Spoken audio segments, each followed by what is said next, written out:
Okay, good morning, students. In our previous class, we have discussed about the introduction part of RTL and micro operations. So, where RTL stands for Register Transfer Language. So, today we will discuss the first part of our second unit, that is Register Transfer language. Register transfer language. So this is the first part of your second unit. So the name itself telling you that language. As I told you long back that if two persons wants to communicate with each other, we need some media, and in general there is a language we use to communicate with each other. And here in this concept register transfer language, in our computer system, whenever we want to perform certain operations, we need some operands. So we have already discussed this in the previous class. When we want to perform some operations, on which we perform operations on some operands. So here the question is where these operands are stored in the computer, where these operands are stored. So as we discussed in the components of the computer concept, there are certain components called as registers, which is more registers that are used to store some data. Registers are there that are used to store some data. So here, if the data is there in the registers, there may be a need occurs to transfer the data of one register to the another register. The data of the one register to the another register. So also sometimes the data may be available in certain group of locations where called as memory locations. These group of locations are called as memory locations. So in some examples or in certain situation, if the data that is available in the memory also need to be transferred to a register. When we want to transfer the data that is available in the memory to a particular register, we need to know the address of the memory. So once if you know the address of the memory, we go to the particular location where the data is available. From that, the data will be read. Read means read. After reading the data from that particular location, it will be stored in the register. See here, who is going to perform this operation? Identifying the memory location, reading the data, transferring the data, a certain group of lines. We told certain group of lines.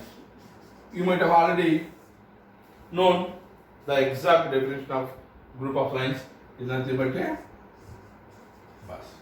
Now, in this concept of register transfer language, we have to know in detail about the registers, and we should know memory transferring the values from the memory, and also we should know about the bus transfer. So this basically register transfer language is basically classified into three subtopics. They are, first one, register transfer. First one, register transfer. Second one, bus transfer. Third one, memory transfer. Register transfer, bus transfer, and then memory transfer. So for all these types of transfers, the basic concept here is register. The basic concept here is register. So now let us know what is a register and how it is terminated, means how it is named with using what symbols and what might be the length of the registers. Okay, so all these things we'll know, then we'll go for the register transfer. So here you can simply define that a register is a storage, this is a storage space, simply group of bits indicated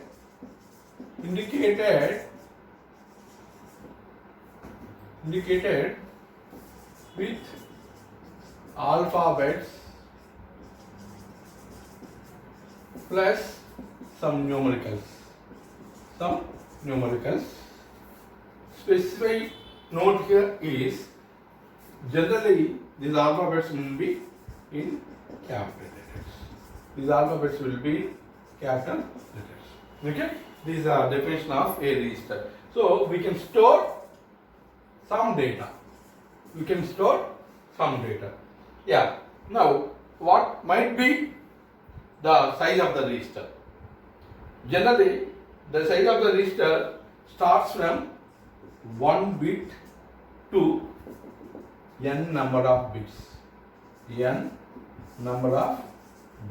bit to n number of bits. So here we have discussed in the multiplication, addition, subtraction algorithms a terminology called as flip-flop. Like you might have seen E flip-flop or Q flip-flop or AS or BS, like this. So a 1 bit register is always called as a flip-flop. A 1 bit register is always called as a flip-flop, which changes its data frequently. So if you keep this 1 bit registers aside, in general, in our computers, in our basic computers, the size of the registers will be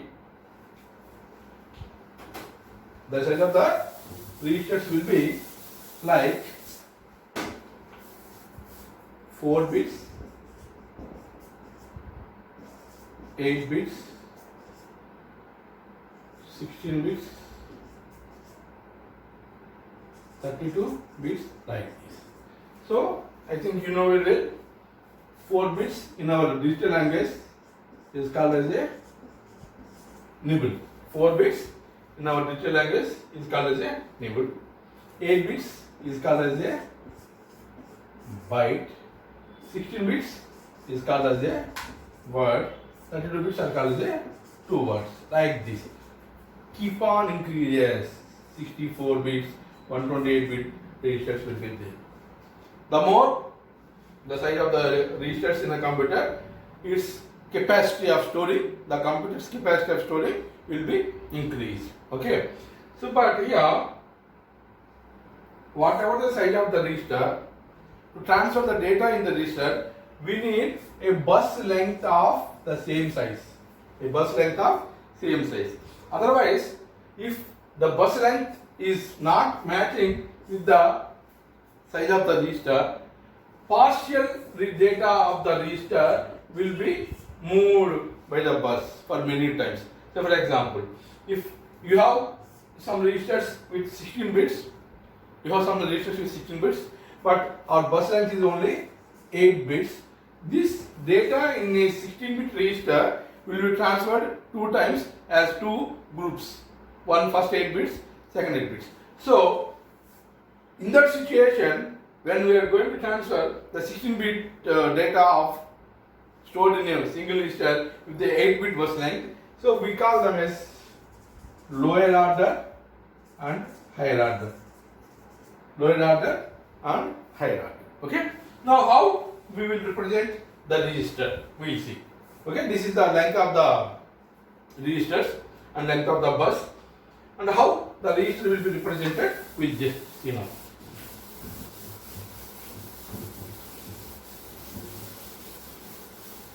As I told you already, the terminology we use for storing the register is in general capital letters. So you can simply say R. You can simply say R is meant for a register.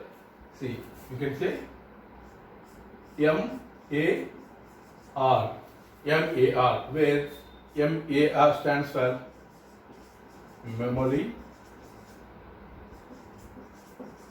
address register. Memory address register. Okay? And one more name, PC. Okay? Which stands for program counter. Which stands for program counter. Okay, this program counter, in our previous unit of some algorithms, we have already discussed in the name of a SC, where S stands for sequence counter. S stands for sequence counter. And there is one more register, like simple names, like one more name called AC, which stands for accumulator. Accumulator. Okay. See here, why I am mentioning these three while naming is, in every computer which we are using from the basic level to the advanced level, we will have this MER, memory address register will be there, which contains the address of a location, address of a memory location where the data is available, and also a common register that every computer will have is a program counter that is used to decrease or increase its value. Decrease or increase value. Say for example, if you want to increase this value, simply you say PC plus 1. So whatever the value that is there in the PC is incremented by 1, and the result is transferred into PC itself. The result is transferred into PC itself. Say if you want to decrement, so SC is equal to SC minus 1. SC or PC, you can say sequence counter is decremented by 1 and the result is transferred into SC. Like, okay, accumulator. So accumulator is one of the basic register that is available in all the computers that involves the performing the operations like arithmetic operations. So generally, if you want to perform any addition or division, subtraction, multiplication, we need two inputs. So by default, one input must be stored in accumulator. One input must be stored in accumulator, and after performing the result addition, that is operation, whatever the operation, the result also will be stored in the accumulator itself. So these are some terminologies, some naming concepts for a register. Okay, here I told you one more thing.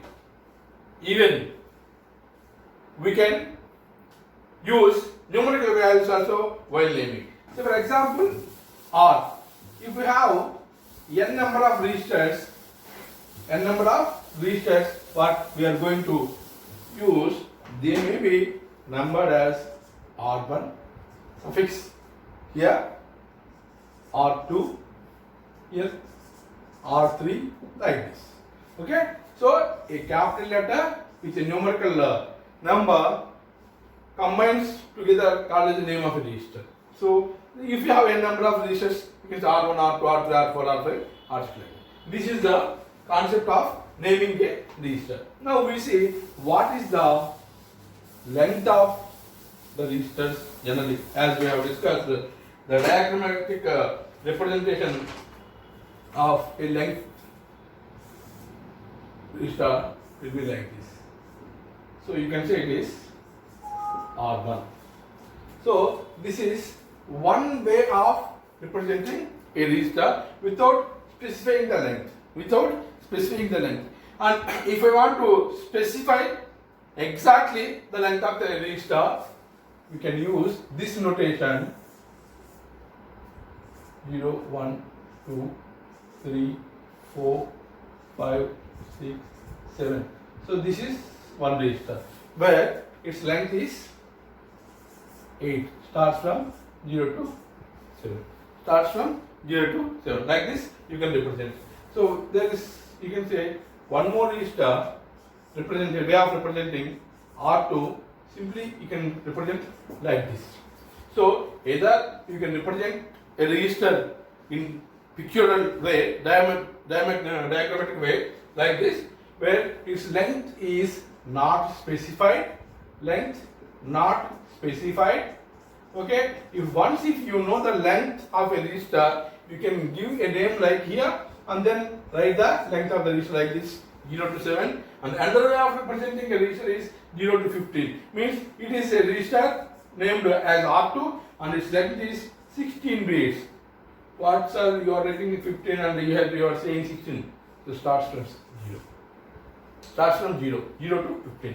So like this. And as I told you, there may be some situation where this register may be required to divide into 2 sub-registers. That situation you can represent like this. Like say for example R3 0 to 7, 8 to 15. 0 to 7, 8 to 15. So this is called as lower order, this is called as higher order. So for example, if you have a program counter is there, a register of length 16. A program counter, just I am giving an example, a program counter with length 16. Now, sometimes if you want to represent this program counter in this representation, you can say PCL,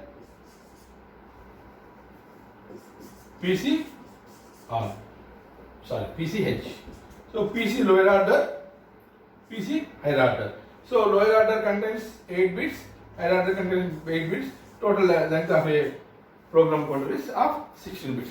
So it starts from 0 to 7, starts from 8 to 15. Like this. So these are the different ways of representing the register structure in pictorial representation or diagrammatic way. Okay. Now we will see some data transfer schemes using this register. Some data transfer schemes using this register. There are some high points also you need to note down. Okay. So now, as I told you, after getting something about register, what is a register, how it is named and how it is represented, okay, what might be the length of the register, and if you are not using full length register, partial length register, if you are going to use, how to represent as a lower order register and a higher order register. With the help of these registers, terminology, notation, pictorial representation, how the data will be transferred. As I told you, there are 3 types of transfers in this RTL we are learning. One is register transfer, second one is bus transfer, third one is memory transfer, So these are the 3 ways of transferring data in this RTL, register transfer language. After completion of these 3, then only we can go for the second topic of your unit as micro operations. So time being, you don't bother about this micro operations, that we will discuss in the coming session. So now today let us have a discussion about the register transfer. Let's have a discussion about the register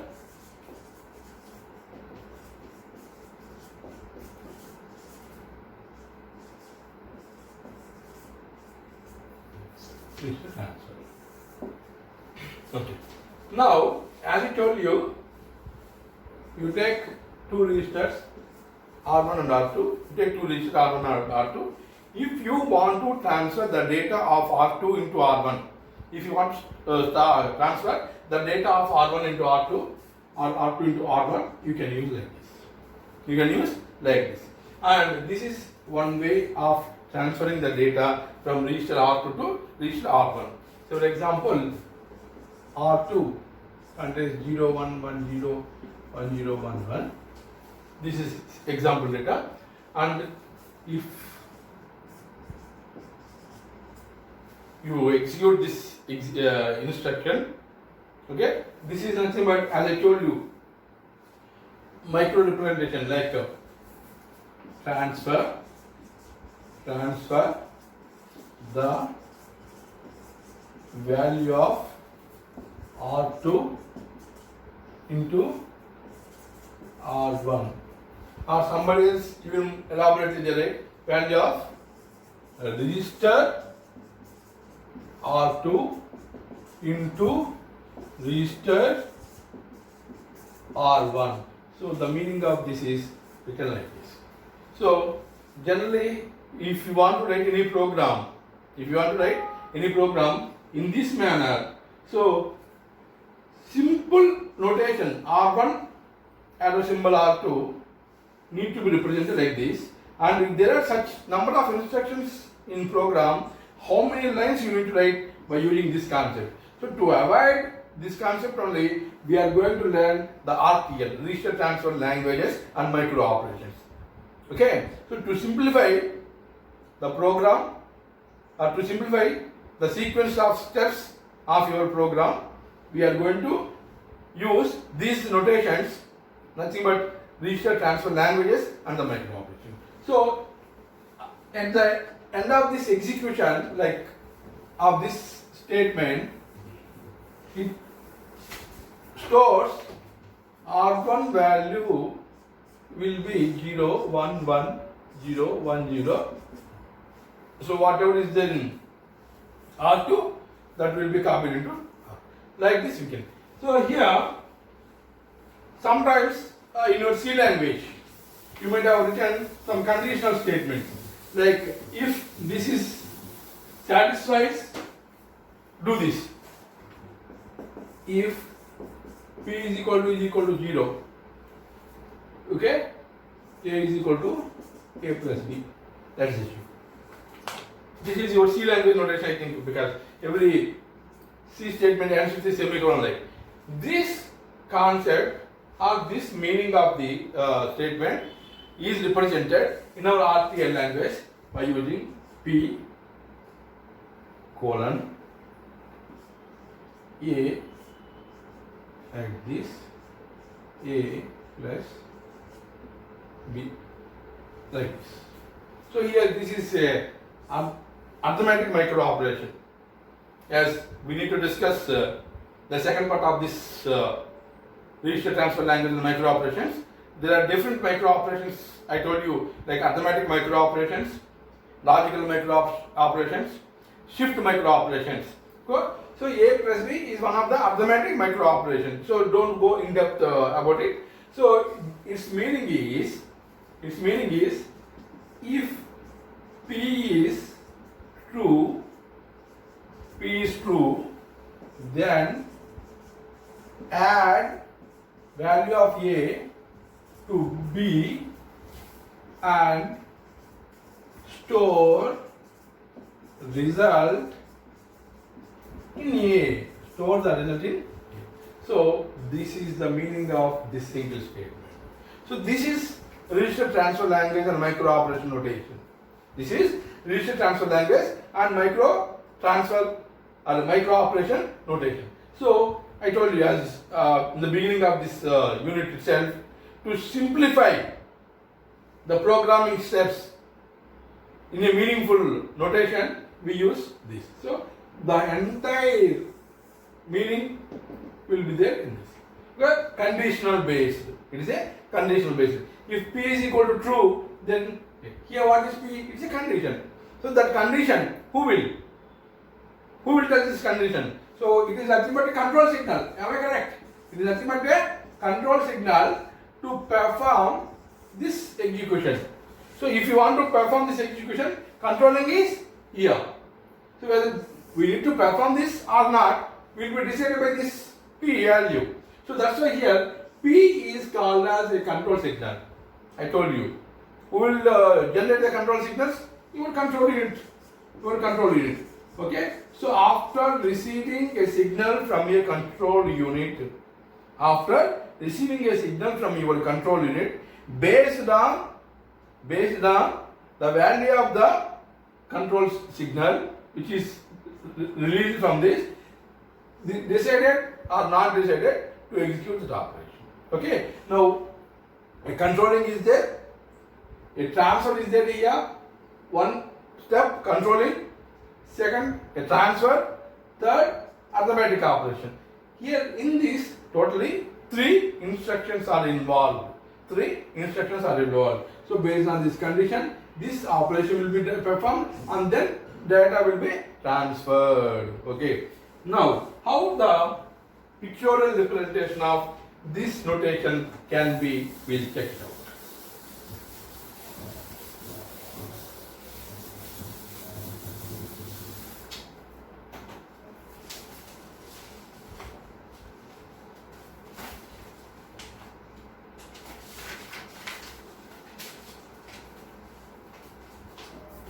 The pictorial representation of this statement. See here, previously I wrote to A is equal to A plus B. As we have not discussed about the micro operations, simple transfer I am writing. Whatever the n bits that are stored in R2 will be moved to R1. Whatever the n bits that are stored in R2 to R1 if the condition satisfies. So the diagrammatic representation of this statement looks like this. So this is a control circuit. This is a control circuit. P, value of P is released from the control circuit. Then R2 LOAD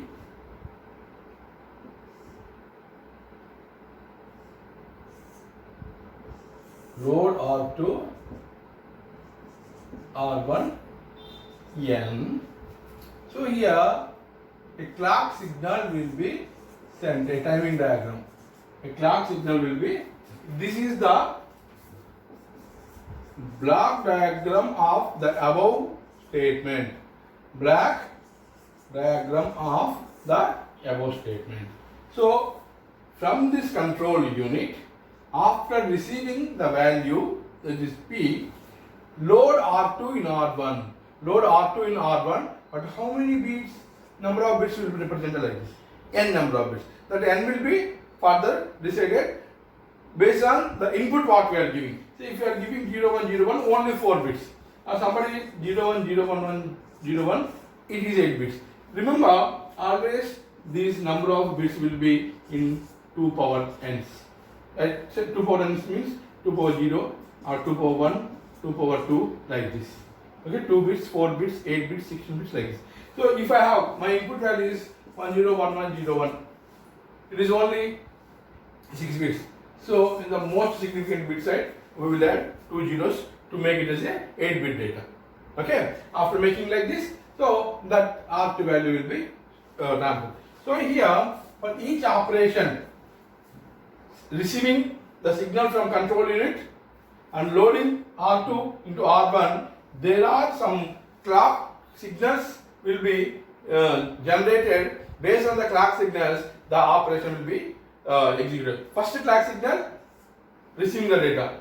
Second clock signal, loading. Third clock signal, end of the instruction. So this, the representation of the clock signals for this instruction is called as a timing diagram. So the total entire operation we will represent by using a timing diagram. How the timing diagram will looks like, now we'll see. A timing diagram always will be in a square form, a square wave form. I think you know very well a square wave. Okay. T is T plus 1.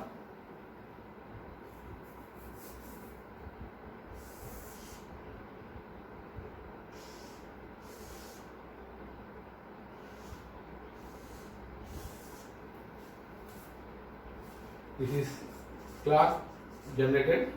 This is load operation. Okay, actually transferring the data. Transfer the data starts from here. Starts from here. So don't bother. This like this. Timing will be waves will be generated like that.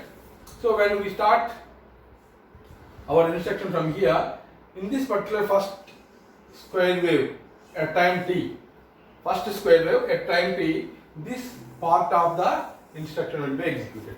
Receiving the signal from the control unit will be done at time t. So after receiving, based on that, so this operation is going to perform. So at time t plus 1, so this p, say for example, p value is something, we say unknown. P value is something unknown value. This signal generated from control, p value becomes true. Here at this point of time, the p value will be true. The moment, so up way, p value is true. Then this down where we need to perform this execution. So at this execution starts at this point of time, that is when the clock signal generates second wave at t plus 1 time. But when we are going to transfer the data from R2 to R1, again this p value must convert to false.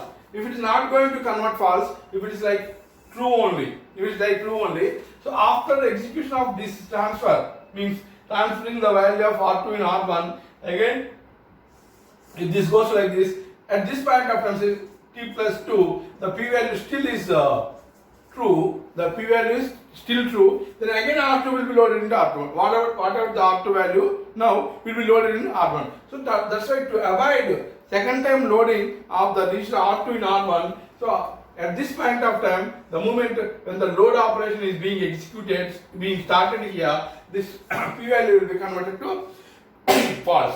So like this block diagram, execution of this instruction will be represented in a timing diagram using this. Now we will see various symbols that are used in this notation or in this register transfer in a tabular form for your easy understanding. What are the symbols we use and what are the meaning of those symbols.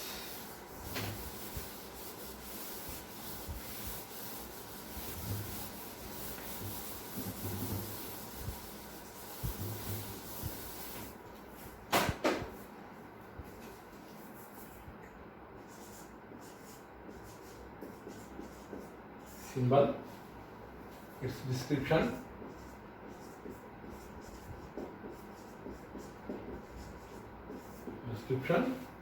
and some examples. Here first letters and numerals. So this, by using these letters and numerals, we denote registers. Denote means we represent registers. Now examples are like I said, MAR, R1, R2 like this. MAR, R1, R2 like this. So here letters and numerals which are used to denote the registers. Now parenthesis. You know the symbol parenthesis is nothing but this. Yes or no? Okay. What for this is used? Denotes a part of register. So I told you already, when the register length is of n bits, and if you are not going to perform any operation on whole n bits, so first part, that is lower register, or the second part, that is higher register, we use this parenthesis to represent a part of the register. So how we are going to do is, So for example, register 1, you can say 0 to 7. Register 1, you can say 0 to 7 like this. Okay. Or register 2, you can represent L. Or you can say register 3, high. Okay, like this you can. So if the length of the register is of 16 bits, so you are using this parenthesis means it is a part of R1. So among the total number of bits in R1, we are going to perform an operation only on these 7 bits. We are going to perform the operation only on those 7 bits. So like here, like this also you can represent, as I told you, L stands for lower order and H stands for the higher order. So this means the lower order bits of the R2 will be under execution. The lower order bit of R2 will be under execution. Here it means not square brackets. So the higher order bits of the R3 are under execution. So always the simple parenthesis is used to denote a part of a register. So you have to remember these notations, because from now onwards, wherever we are going to use the register transfer language and micro operations, the same symbols will be used frequently. Then another symbol regularly we use is arrow symbol. Regularly we use arrow symbol. This is denotes transfer of information. Transfer of information. Okay. So like example is R2, R1. The value of R1 is copied into R2. The value of R1 is copied into R2. Like this we use. And then one more symbol, comma. So this is used to separate two instructions. Separate two instructions. So I told you, like your C language, we can represent two instructions at the same time. For example, R2, R1, comma, R1, R2, like this also. So two instructions, transfer of value of R1 to R2, transfer of value of R2 and R1. Or else, so if you are getting confused, what is this transferring R1 value to R2, again R2 value R1, so you can simply say R3 and R1. So initially, whatever the instruction that you represent first, that will be executed, then this will be executed. Okay, so two instructions in the same line are separated using a comma notation, comma symbol. So these are the various symbols we use in the representation of the register language. So at the same clock time, at the same clock signal time, if you want to perform two instructions parallelly, at the same clock time T, if you want to perform two instructions parallelly like this, you can write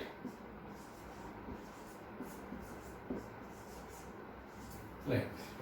So means, as we have discussed,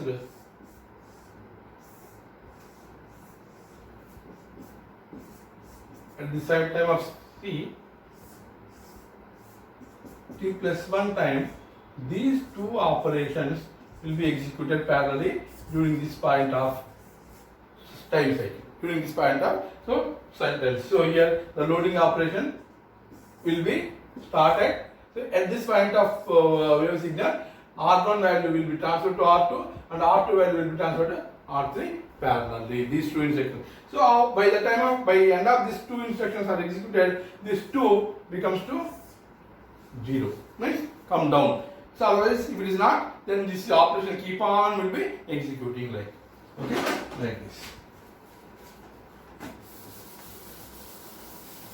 Now, our next topic is